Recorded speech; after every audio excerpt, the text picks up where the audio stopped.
Week one of the NFL season is officially here, folks. So let's talk some football and let's give you guys my preview for the Bears week one matchup against the Tennessee Titans. So what is going on, y'all? Faiz Sports all back at it with another video talking some NFL here to talk about the Chicago Bears. So if you're a Bears fan, guys, hit that subscribe button down below, people. I am so excited that the season is here.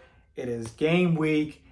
It's been so long since I've heard that, so I'm so stoked. So if you guys are new to the channel, hit that subscribe button down below, people. There will be weekly game previews and post-game recaps after every single Bears game on the channel. You don't want to miss out on it. So let's get into it, people. Let's talk about this game against the Tennessee Titans. So as we always do, if you guys are unfamiliar with it, we usually start with the overall game total and the spread set by Vegas. So this one is set at 44.5. So a modest total, not too high scoring, but the Bears are favored in this one by 3.5 points. They're at home, opening the season at Soldier Field.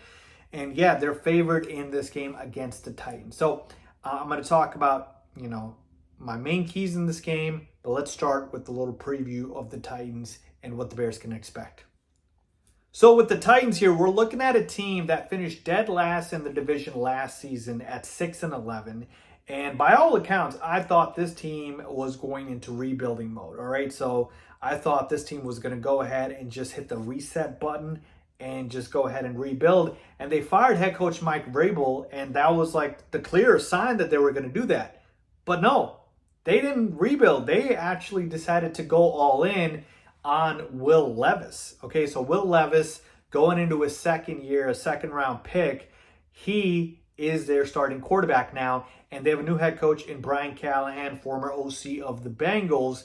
And yeah, they decided to say, we're all in on Will Levis. We hired an offensive head coach, and we're giving Will Levis weapons now because they added Calvin Ridley from the Jacksonville Jaguars. They already had DeAndre Hopkins, who I'll get into in just a second here. They added Tony Pollard from the Dallas Cowboys. Now, he wasn't very good last year, but he's still a solid running back. So, yeah, they gave all these weapons, as well as Tyler Boyd coming over from the Bengals. Again, former OC of the Bengals, the new head coach, Brian Callahan. So, you got a new set of weapons for Will Levis, okay? So, they are not rebuilding. So, we cannot take this team lightly, even though they finished 6-11 last season.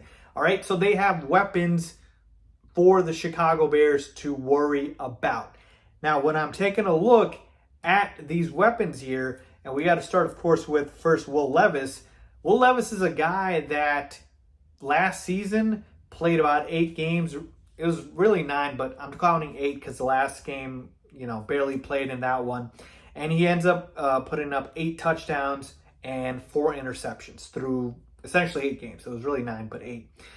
And had over 1,800 passing yards and a 58.4 completion percentage, averaging about 224 yards per game. So decent numbers, nothing crazy, okay? But I want to point one thing out here.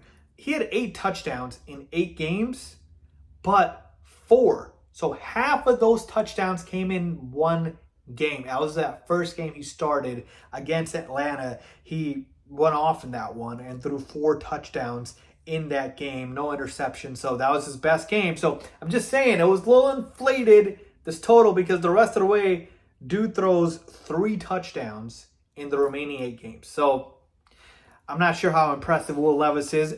It's still, the jury's still out on Will Levis. I'm not going to go ahead and say that he's trash or he's amazing. We have to see, right? But very small sample size here, inflated by one incredible game against Falcons. I remember watching that game. He was good in that one, okay? So when I'm taking a look at Will Levis here, we're talking about a guy who has elite arm strength. He can't get the football down the field, but I feel like he does tend to gravitate towards and lock onto his kind of first reads and his, top receivers, and that's what he did with Hopkins last year. And talking about DeAndre Hopkins here, he is questionable for this game. DeAndre Hopkins was dealing with a knee injury, and we don't know if he's going to be set to go. If he misses this game, that's big news for the Bears because that's, the number one receiver for the Titans that they don't have to worry about. But he said he was preparing to play.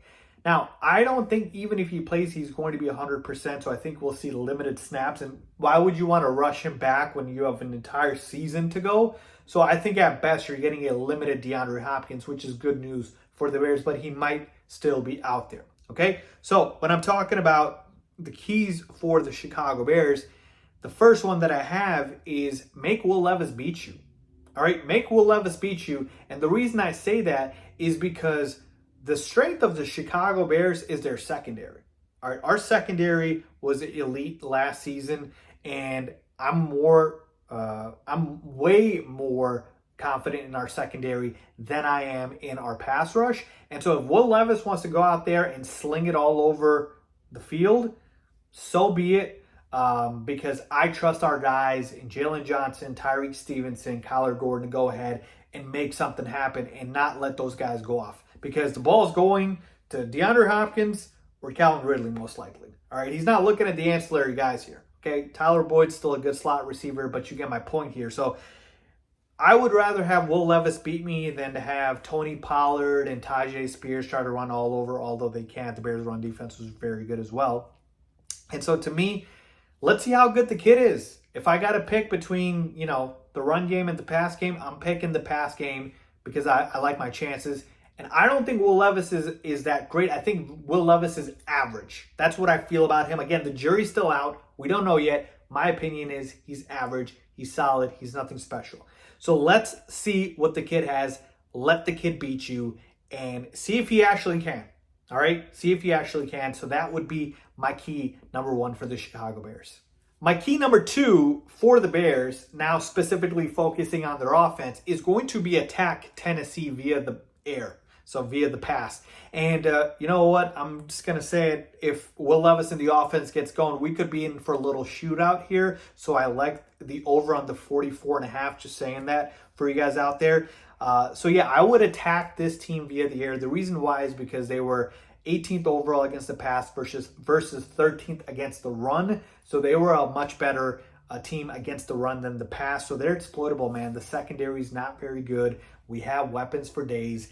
I would like to have my guys out there and take those chances with those guys in DJ Moore, Keenan Allen, and Rome Odunze to beat whatever Tennessee puts out there in their secondary, versus trying to force feed DeAndre Swift or Herbert. So, yeah, I'm sorry, Caleb, the training wheels are off in day one. Let's air it out. Let's get our playmakers involved because Tennessee will not be able to stop us. So I'm attacking this defense via the air, and I'm airing it out with Caleb Williams in this one. So that's what I'm doing here, folks. Again, this was just not a good team last year, and I don't think they upgraded much. You still have Jeffrey Simmons on defense you got to worry about, but not much else that I'm really, really concerned with this Titans team. So to me, that's really what I'm doing here. I'm obviously, force feeding DJ Moore and Keenan Allen, but you really don't have to force feed anyone, honestly. You can just see who's ever open because you have so many weapons, right? I'm just talking about the receivers right now. We still have the tight ends and Cole Kmet and Gerald Everett. My point is we should be leaning more towards the pass than the run because this team is very beatable against the pass. All right, so that is my second key for the Chicago Bears in this game. So overall, folks, I like the Bears in this one. I don't think that's much of a surprise here. I get the better quarterback. I believe in Caleb Williams. I get the better defense in the Bears defense. And I believe I just get the better overall team, right? The Bears even won more games last year, 7 games compared to 6 for the Titans. So to me, give me the Bears in this one. They're at home. They're 3.5-point favorites. I like that. I'm taking those points. And I have a little bit of a mini shootout here. My final score I have is 27-21.